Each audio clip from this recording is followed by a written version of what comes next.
Welcome back to the channel, guys. Welcome back to the another video. In today's video I'm going to talk about iOS 18.0.2. So I'm hoping that update will release soon, and the reason is that some people are facing a lot of different sort of issues.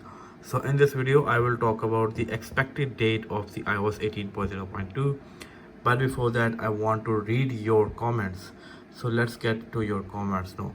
When I install, so these comments are only from 18.0.1 videos. When I installed this update, on the very first day battery was draining like hell. After a couple of days I'm getting good battery life on my iPhone 13, and it feels really very smooth. Well, I talk about this thing a lot of time that iOS do take couple of days to get stable. So once it will get stable, it will give you a really good performance. So just don't bash it right after updating it. Wait for a couple of days to get it stable. Over here, iPhones are not great in terms of software experience. Hardware is good, but some things are not good, like battery capacity very less, iOS optimization for older iPhones, app optimization, notification issues, keyboard issues, notification center issues, 60Hz displays. How much anyone say 60Hz is optimized, but it's 60Hz. I sold my iPhone 13 and bought S24, and what an experience I'm getting with the Android. And I used the iPhone for 1 year, and I would say I was way behind Android in terms of everything. I would never purchase an iPhone again just because of iOS. Okay, so let's talk about this comment in detail. Battery capacity very less. First of all, I mean, so from so many years, iPhone is beating the batteries performance of every other device. You can check out a lot of different battery tests. iPhones Pro Max especially are getting a much better battery life. I know battery capacity are not that big like Android. Their Android phones are like 5,000 capacities whatsoever.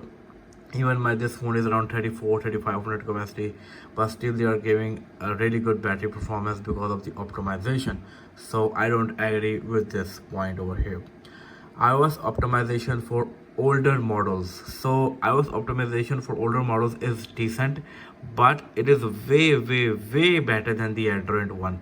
If you start using an iPhone from last 5 years, maybe iPhone 11 or something else, and you use Android, a 5 years old Android, you will see a huge difference in the optimization. So I don't agree with this point too. Optimization in iOS is pretty much better than the Android. App optimization, well, I don't know why it is here, because everyone knows that iOS apps are the best. They are well designed in UI and also in terms of optimization. Why people use Snapchat on iPhone and not on Android? You know, keyboard issues, notification issues. I don't know what sort of notification issues you're getting. I'm using iPhone since so many years. Notification issues, keyboard issues. I think its keyboard is the best. I like Gboard, but I only like Gboard on Android. Gboard on iOS sucks, but on iPhone it's decent keyboard. I don't have any sort of issues. Notification center issue. No, notification center, I don't know what do you mean by that. Are you saying control center issues, or I don't know what is notification center? I don't know. But if you are talking about the control center, it's a really good, it's a better control center than the Android for now, because in the Android you can't do this. Well, you can do this on the iOS, and you can make it bigger again. Okay, coming back to it, 60Hz displays. No, this is a thing many people are talking about it, that iPhones are still 60Hz and blah blah blah. I have an Android phone that is 120Hz, and this device is 60Hz. I don't use that phone. I use this phone because it feels more optimized. So it is not about what specs on paper you are getting. For me, it is what I'm getting in the box in a device. So for me, optimization is way better than the Android, even with the 60Hz. I don't care. While over here I'm running iOS 18.0.1 on my iPhone 15 Plus. It been around 5 to 6 days of updating, but my battery is draining fast. Should I downgrade to iOS, or should I wait for some more days? Also, someone tell me how screen time can we expect to be. Okay, so you are using it from couple of days now and still getting issues. I think you can wait for 18.0.2 if you want to. If you don't want to, you can downgrade to the iOS 17. That is always a choice that is available for now. But some people are getting a really good performance, some people are not getting really good performance. So it can be depends upon the usage or the way you are charging your device or the way you are using your device. I did a video yesterday and I talk about that, how you can optimize the charging and everything. Go and check out that video, that would help to improve the performance of your device. Battery life is not good in this update. In iOS 18.0, my 13 life pretty good, but after being with this, my phone hitting too much, and also battery life sucks. While 18.0 was a really bad update, it was like heating issues and battery issues and memory allocation issues, a lot going on. Those issues are fixed with the 18.0.1, but if you're still facing issues, I think you should go back to the iOS 17, because for now, right now, I'm making this video. You cannot go back to the 18.0.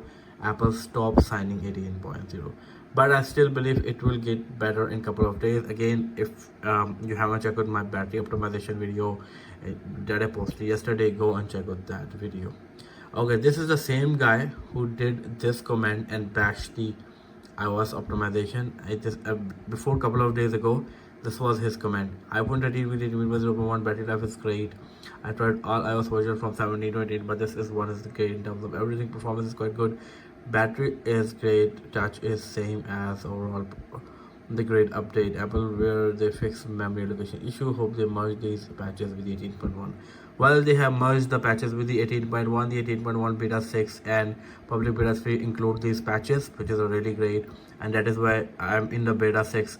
I'm getting the best battery life. I will make a video soon about that too, but this guy was having really good battery life.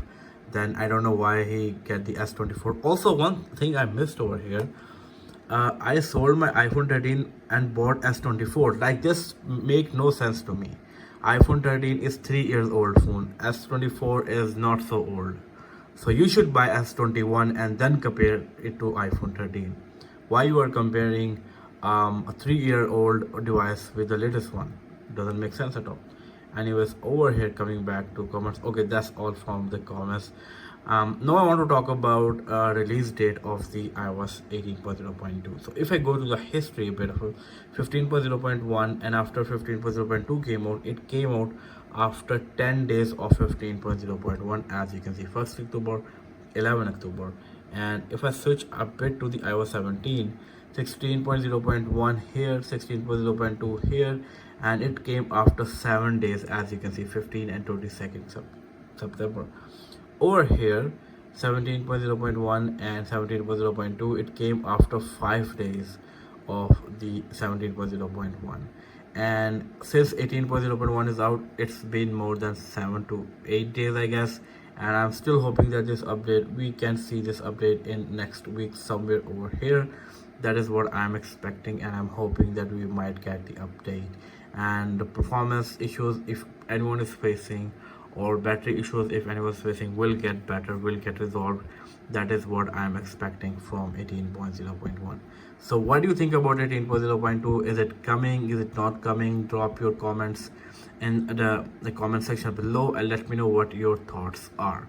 Well, that's it from this video, and I will see you in my next video. Until then, take care. Peace out.